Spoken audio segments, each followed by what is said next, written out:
Shalom Aleichem, on se trouve dans le Siman Resh Ain Aleph au niveau du Kiddush, mais là, on va faire Perek Tet Vav du Rav, le Perek Tet Vav, Birkat HaYeladim, la bracha des enfants. Okay? Il faut savoir que tous les vendredis, c'est pas avec les vendredis, c'est tous les jours. C'est bien de bénir les enfants.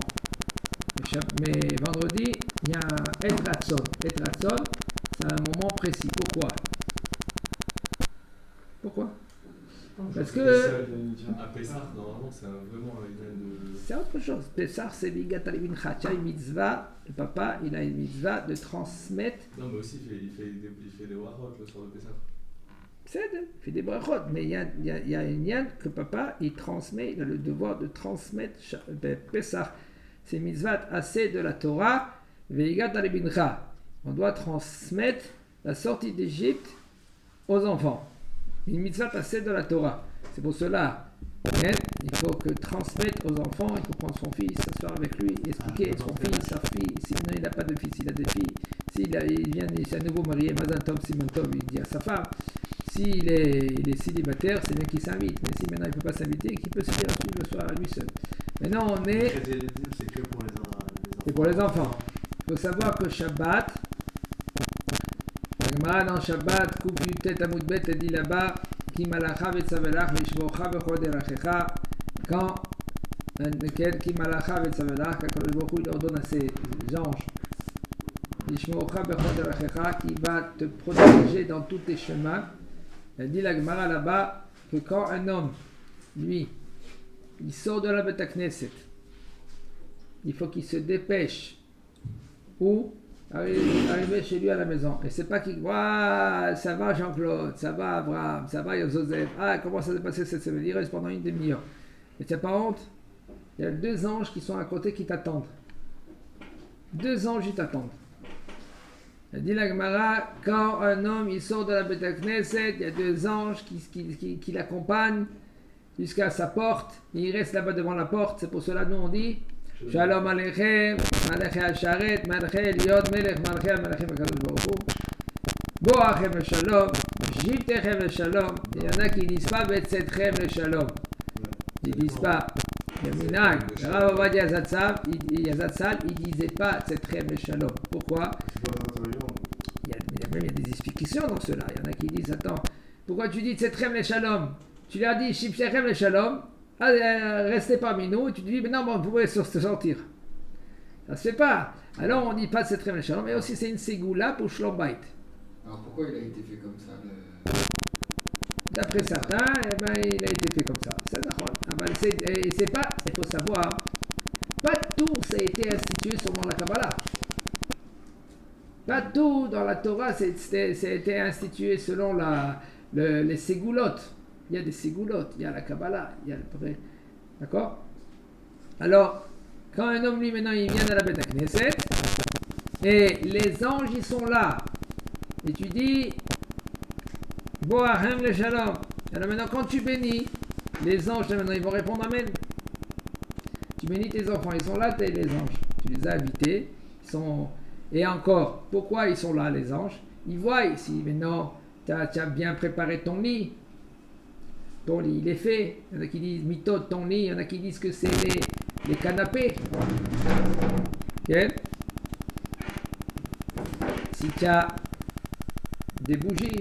C'est quoi, ils vont dans nos chambres? Ils vont taper le lit, frère. Ils vont dormir un peu. Non, ils regardent si maintenant tu as préparé les chot Shabbat Kodesh. Oui, mais ma chambre, elle est loin. Tu vois qu'ils ont un problème, les anges. J'ai allé voir, j'ai jeté un coup d'œil dans la chambre, comment ça se passe. Elle est fermée à clair avec un Mais pourquoi le lien de la chambre et voir les lits? Pourquoi pas voir avec la femme à la table ou voir Non, alors ça c'est Pshat. Pshat c'est les lits. Et en général, c'est pas Pshat, c'est pas le lit, c'est le canapé. Parce qu'on mangeait avant sur les lits. Et les bougies, s'ils sont allumées. Okay. Tout ça, c'est Chala, c'est les bougies, c'est Shabbat, si tu es Shomer Shabbat, c'est parce qu'ils veulent voir maintenant si tu fais pour Akadosh Baruch Hu ou tu fais pour toi-même, etc. Et il y a l'ange positif qui dit, si vraiment ça s'est bien passé, tout va bien, il va dire, Yeratson, béni soit-il que la semaine prochaine, il sera pareil comme cette semaine, et l'ange, côté, pas mauvais, négatif, que lui, il va dire Amen sans qu'il veuille. Et si la table n'est pas faite? Oh, si la table n'est pas faite, le mauvais ange, Hachem Ishmael, il dit, il rassure, ce sera aussi la semaine prochaine, et l'autre ange positif, il va répondre Amen sans vouloir. Alors maintenant, c'est pour ça, et même si maintenant un homme, Baruch Hashem, sa femme ou ses enfants, ils n'ont pas préparé la table, ils n'ont pas allumé les bougies, par exemple, chez Mishmor, il faut savoir que si la femme n'a pas allumé les bougies, alors elle a une dette. La semaine prochaine, il faut qu'elle allume, au lieu de 2 bougies, 4 bougies, toute la vie. Toute la vie, elle doit rajouter une bougie. Toute la vie, elle doit rajouter encore une bougie ou 2 bougies. Bon, on verra tout cela, il faut ça gérer. Donc, on verra. Achar akidush, belel Shabbat, yaladim nagim lenashek yedeh vient v'imam. Après le kiddush, la nuit de Shabbat, les enfants, ils ont le minhag d'embrasser les mains du père et de la mère. Et selon le sod, il y a un très grand inyan que l'enfant, lui, il embrasse la main de sa mère. Alors, il faut savoir, le Rav, il ne dit pas cela ici. On verra. De sa mère plus que son père. C'est quoi après le kiddush? Oh, et là, le Rav, il dit ici, après le kiddush. Mais, selon le Harizal, il dit quand tu rentres à la maison, quand tu sors de la Beth Knesset, tu vas à la maison, dès que tu rentres à la maison, tu vas vers ta mère, tu embrasses la main de ta mère. Ça, c'est Al-Pi Kabbalah, parce que la mère, elle est Meshula. Meshula, ça veut dire elle est comparée à la Shrina. Alors, c'est pour cela, déjà, Shabbat Malketa, elle est là. Toi, tu vas vers ta mère, tu embrasses la mère et tu penses à la Shrina. C'est juste la main ou c'est une bise? La main. Après, tu embrasses la main, fais-lui 2 bises. Aucun problème. Si tu as l'habitude de faire des bises, fais des bises. C'est bizarre de faire. Tout bizarre. Avalia il y a des choses que c'est très très haut. Il faut savoir que les goïms, on veut ou on le veut pas, on connaît les goïms, on a été parmi eux et on a été aussi influencé. Et puisqu'on a été influencé, alors on a pris les habitudes. On vient, on embrasse les papa et maman sur la joue. Il faut savoir, al-pi halacha, il faut embrasser les mains. Aussi pour se soumettre à papa et maman. Déjà, on parle à papa et maman, on dirait qu'on est des camarades. Déjà, vers le Rav, comment on parle avec un Rav, c'est Mishmor. Pourquoi les gens ils négligent les rabbanim? Parce que, une des raisons, parce que quand tu donnes l'argent à un Rav, des fois tu t'es assis devant un Rav pendant 1 heure. Le lendemain, encore 2 heures. Encore 1 heure.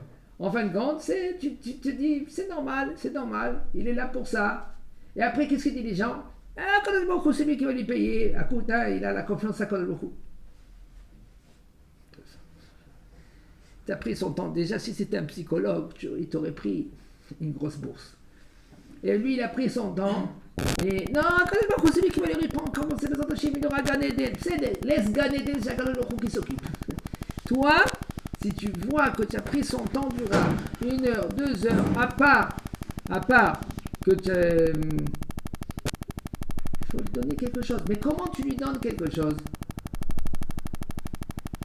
Derrière le dos comme ça. Alors les gens, ils voient ça. Non, Rav, tu le fais comme ça. Okay? Alors ça veut dire que c'est un manque de kavod.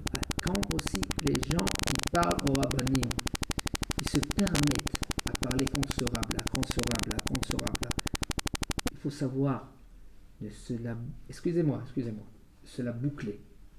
On ne parle jamais contre les rabbanim. Même qu'on comprend qu'il a tort, tu peux faire attention. Mais ne t'habitue pas à parler contre les rabbanim. Même que tu as des fois raison.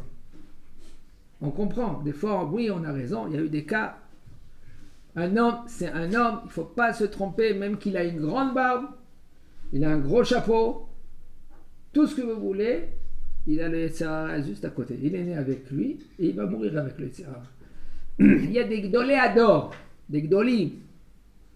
Gdolé Ador, là, peut-être, ils font pas d'erreur. Et même s'ils ont fait des erreurs, c'est parce que Akadosh Baruch Hu, lui, il a fait dans l'erreur. Comme il y en a, ils disent David Amelech. Comment c'est possible que David Amelech, il a fait, qu'est-ce qu'il a fait? Comment c'est possible? Vous savez qui c'était David Amelech? David Amelech lui-même, il dit, il témoigne de Libi Halal Bekirbi. Mon cœur, il est intègre, il est vide de Yetzerara. David Amelech, il peut dire ça. Mais sinon, même si maintenant il a fauté, comme ça il dit, comme ça ils disent les gens, on n'a pas le droit, nous, de dire David Amelech, il a fauté. La Gemara, elle dit clair, elle va te contredire. Si tu dis que David Amelech, il a fauté, c'est pour cela que nous, comment nous, on a les lunettes, on voit des lunettes qui ne sont pas comme nous, on voit, les vraies lunettes. Alors, c'est pour cela, c'est 1, 2, ça sert à quoi? Qu'est-ce que tu vas gagner? Top, fais attention à tout le monde. Tu es obligé, tu as le devoir de faire attention. C'est kabdeu, vehazdeu, mais c'est kabdeu. Kabed, c'est respecté. Respecte-le et fais attention. Quand tu t'assois avec ta femme devant le rave, d'accord? Ne laisse pas ta femme seule, elle est seule et tu pars à la maison. Faut faire attention. Pourquoi? Parce que même le rave, lui, comment il doit se comporter? Il doit se comporter comme la Torah, elle lui dit. Mais toi aussi, autant que mari, ou toi, madame, autant que femme, ne te mets pas dans des situations suivantes que la Torah, elle va te contredire ou elle va contredire le rave. Il n'y a pas de rave qui tient. La Torah, elle est avant tout. La Torah, c'est tout. Si ça contredit une halakha de la Torah, le rave, il n'a pas le droit. Seulement les gdolés adorent. Je parle de gdolés adorent, il faut faire très attention de cela. Je fais très attention à ma parole, qu'est-ce que je dis. D'accord? Parce que la Torah elle-même, elle témoigne. La Torah, elle te dit, Kol yamin shu smol, va smol shu yamin. Si maintenant la chachamim vont te dire, ça maintenant, il faut faire à gauche. Faire très attention, ok? Il faut savoir de quoi il s'agit. Alors là, même que la Torah, elle va te dire, non, tu dois faire comme ça. Et le Rav, parce que c'est le Gedol Ador, comme Moshe Rabbeinu, il va te dire non, la halakha, il faut faire comme ça. Alors là, tu dois respecter qu'est-ce qu'a dit la halakha. Il faut faire très attention à ce que je dis là maintenant, parce que c'est pas évident. On a vu des cas qu'il y en a des chachamim qui se sont trompés, etc. C'est pour cela, quand on parle des Gdolé Ador comme Moshe Rabbeinu.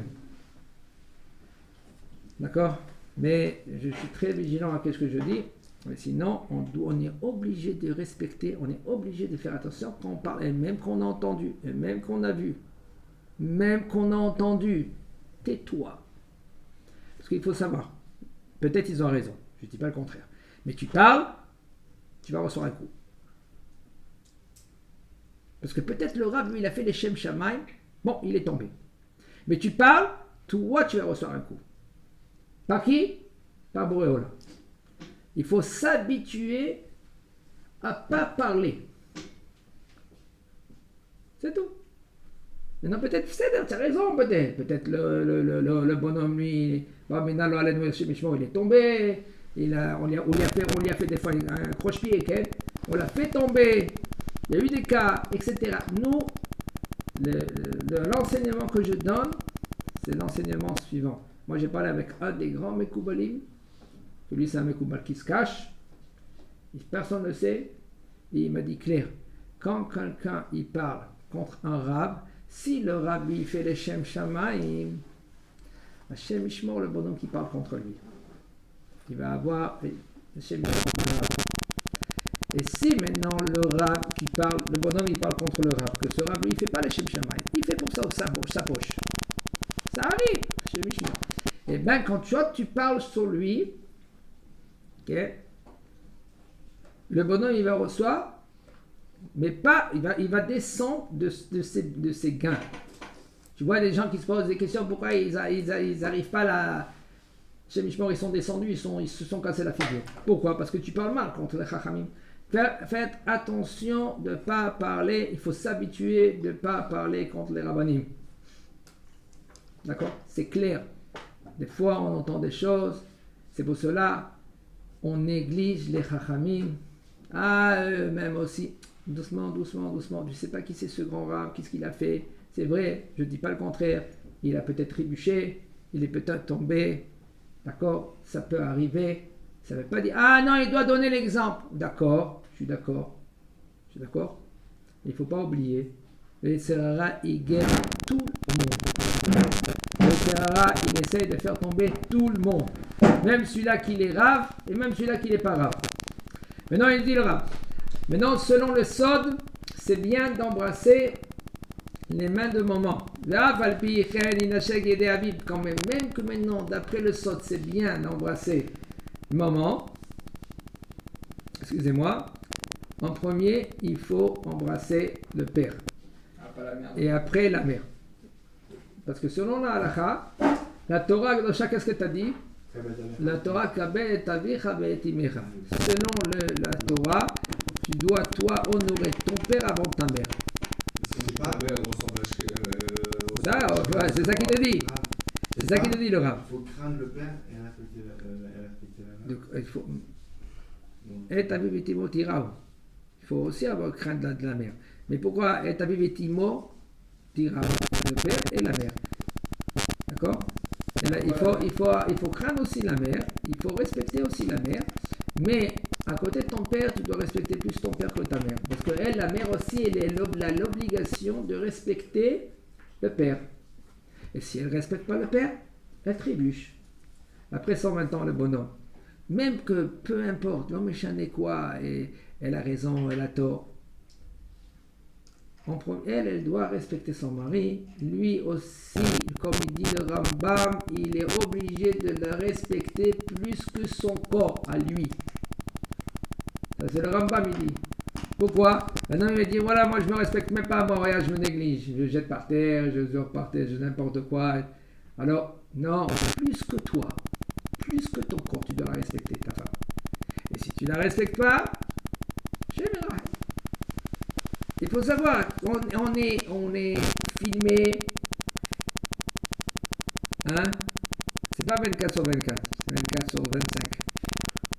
On nous entend, on sait nos pensées, on connaît tout. Alors, après le bonhomme il se pose des questions, pourquoi. Il dit, וגם בן נשוי המתגורר בסמוך להוריו נכון והגון שילך בכל ליל שבת להוריו לנשק את ידיהם.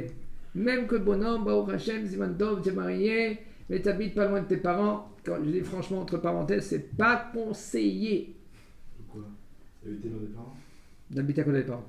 C'est pas conseillé. Même que papa et maman, ils vont te donner la liberté. C'est pas conseillé. Laissez-les tranquilles. Laisse les deux petits oisillons qui ont quitté la maison de papa et maman. Laissez-les tranquilles. Quand les mariés veulent que leurs parents soient à côté. Quand maintenant les mariés, eux, ils se créent de leurs problèmes. Quand les nouveaux mariés, ils veulent que à côté. Oui, je veux à côté de maman, et il va m'aider, Les deux, ils sont d'accord que leurs même parents, qu'ils sont d'accord, ça c'est à long terme. Plus loin, ils verront que là, ils creusent un gros trou. Si c'est les parents qui veulent que les enfants Ils ne doivent pas respecter les parents pour cela. Non. Il n'y a pas kibud avaim. Alken yazov ish et aviv et imo vedavak beishto vayu le basar echad. C'est pour cela un homme, lui, il doit quitter son père et sa mère et il doit être avec sa femme. Il n'y a pas une obligation d'habiter à côté des parents. Les enfants, ils doivent s'occuper. Maintenant, si ils veulent, ils ne sont pas loin, c'est bien, c'est aider. Il vient de temps en temps les aider les parents. Donc, tout cela, c'est à gérer parce que combien des cas on a vu les couples, ils s'entendaient très bien, ils étaient très bien, et les parents, ils ont mis le sel, on dit, les grains de sel, et Hachem Mishmor, et ils ont divorcé. Et les enfants, 3, 4 enfants, et parce que lui il s'est mêlé, ou elle s'est mêlée, etc. Obifat Beima Shi Almana, il dit le Rav, ça c'était entre parenthèses, une grosse parenthèse, mais quand même, il dit le Rav, si maintenant, top, tu habites à côté des parents. Tu habites à côté des parents et c'est bien que tous les vendredis, avant que tu rentres chez toi, tu vas vite chez papa et maman, tu leur brosses leurs mains et tu dis Shabbat Shalom et tu rentres chez toi. Et même si maman elle est seule, ואם אשתו מתנגדת שילך לבית הוריו לנשק את ידיהם מחמת שהקידוש בביתה מתעכב או שיש לו אורחים או ילדים קטנים, נכון שהבעל יסביר לה את חשיבות מצוות כיבוד אב ואם וישכנע אותה להסכים. Regardez.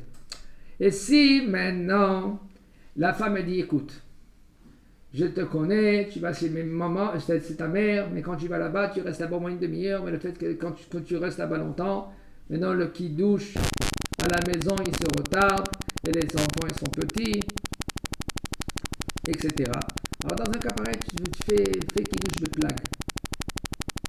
Fais kidouche plus tôt, le jour, après plague à mincha. Il dit le Rav, et si maintenant sa femme quand même, elle veut pas, okay, parce que le bonhomme lui reste chez ses mamans et papa, ou par exemple il y a des invités, La belle-mère. ou les... Hein? Ils invitent la belle-mère. C'est bien. Si, au Hachem, ils vont pas être tous les Shabbats là-bas.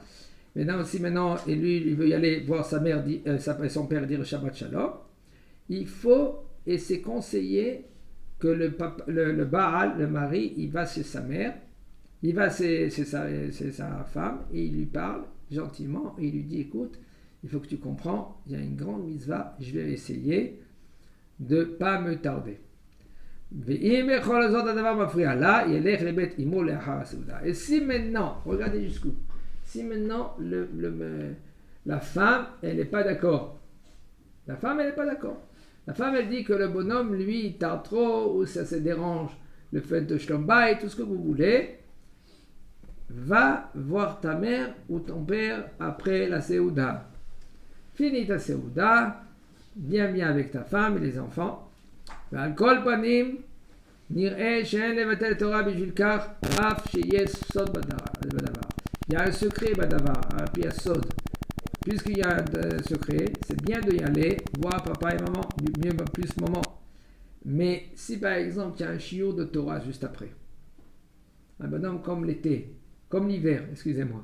En hiver, le Shabbat il rentre tôt et tu as fini de manger déjà à 7h30. 7h30, tu as fini de manger. Qu'est-ce que tu vas y aller faire à la maison? Tu vas jouer Sévivon, Hanouka, tu vas tourner. De ce canapé, de ce fauteuil, de ce canapé, tu vas manger des glibets, tu vas manger des pistaches, tu vas manger des cacahuètes. Et après, qu'est-ce que tu fais? Ça finit, 8h30, 9h. Combien de temps? Va au Shiur Torah, fais une heure de Limud Torah. Il faut savoir, être kmo Limud Torah. Alors maintenant tu veux dire, après que tu as mangé avec ta femme, où tu vas y aller à un Shiur Torah, où tu vas étudier, où tu vas embrasser la main à maman, parce qu'il y a Shpisod al-Bedavar, il y a un sod. Il dit le Rav, non, va étudier la Torah, même qu'il y a un sod d'embrasser les mains de maman. Il y en a qui ont le minag de faire la bracha aux enfants avant le kiddush, et il y en a après le kiddush. השתדלו ההורים תמיד לברך את ילדיהם ובפרט בערב שבת כמנהג ישראל, שיש לחול שמיים במשך השבוע, הקפידו וכעסו עליהם, וקפידתם עלולה להזיק להם השם ישמור. ויזהרו ההורים שלא לקלל איי, les gens ils font pas attention. את ילדי בניהם אפילו בשעת רוגז ומריבה, כי על ידי זה מזיקים לעצמם ולילדיהם. dit le Rav, il faut faire attention, les parents, que tous les veilles de Shabbat, de les bénir. Et à plus forte raison, Shabbat, Ken, il dit tout le temps. En premier, c'est tout le temps, et aussi Shabbat. Pourquoi? Parce que des fois, c'est très fréquent, pendant la semaine, des fois sans faire attention, le papa et la maman, chez Mishmor, ils ont été pointueux contre les enfants. Et chez Mishmor, des fois sans faire attention, papa ou maman, ils étaient très pointueux. Moi j'ai vu des cas que les enfants chez Mishmor, ils peuvent recevoir des tannées après. C'est pour cela, papa et maman, tous les jours avant de dormir, il dit Ribono shel olam, areni mochel vezoleh lechol mi sheichis v'iknidoti. Ben Begoufi, Ben Mamouni, Ben Bechol Asherli, Bechol Bar Israël. Et il dit, même à mes enfants. D'accord? Parce que des fois, c'est très conseillé quand quelqu'un, lui, il te fait quelque chose de pas bien, que tout de suite après, tu dis, Machoulach. Je te pardonne. Et même si c'est ton fils, plus forte raison, c'est ton fils, sans faire attention. Tu n'as pas l'habitude de dire Maroula, c'est mon fils, hein, attends. Il a mon respect, il dit bon non. Dis-lui Maroula, je te pardonne. Parce que sans faire attention, Vizaru Aorim, faites attention les parents de ne pas maudire les enfants, Shem Ishmo. Après il se pose des questions. Pourquoi ça lui est arrivé ça? Peut-être c'est à cause de toi, peut-être. Après, qu'est-ce qu'il va regretter? Même quand tu es énervé contre lui. Et même quand tu es en colère. Oui, des fois, les enfants, ils sont très insolents. C'est-à-dire, essaie de te contrôler. Après, tu vas le regretter. En fin de compte, qui c'est qui va courir à droite et à gauche? Qui a lié des parce que, il faut savoir, les enfants, ils sont pas corrects. Toi, tu dois faire montrer que tu es très, très, très été touché. Et dans ton coin, tu n'es pas makpid. Tu viens, tu dis machoulach, machoulach. En shum isur l'Israël evarech et manav esmichat bet yadav al roshav. שהרי אינו נושא כפה ואינו מכוון לקיים מצוות ברכת כהנים ולא נצרכה לברכה. Il dit, le Rav, comme on n'a pas le droit, autant qu'un homme étranger et pas Kohen, de faire Nessiyat Kapayim. Vas-y, Nessiyat Kapayim, de faire comme les Kohanim. On n'a pas le droit. Parce qu'un homme qui fait comme ça, au verbe là, il transgresse une interdiction de la Torah. Alors tu vas me dire maintenant que le bonhomme, lui qui fait ainsi, il va être ouvert. Alors, si tu mets tes deux mains maintenant sur la tête de tes enfants, la veille de Shabbat, la nuit de Shabbat, alors peut-être tu vas transgresser une interdiction de la Torah. Il dit le Rav, il n'y a aucun problème, tu peux mettre. Alors, qu'est-ce que tu fais là maintenant quand tu mets les deux mains sur ton fils? Et Simcha Elohim, Kephraim, Vechamenaché, Yevachera, Hashem, Ishmerecha, Hashem, Banav, Elecha, Vechoneka. D'accord? Qu'est-ce que tu fais? Tu fais comme Birkat HaKohanim. Alors, puisque tu mets les deux mains sur la tête de ton fils, alors tu vas te dire peut-être là je transgresse. Non, il dit le Rav, il n'y a aucun problème parce que c'est une bracha. Tu fais une bracha là maintenant. C'est pas que tu penses à faire Birkat Kohanim.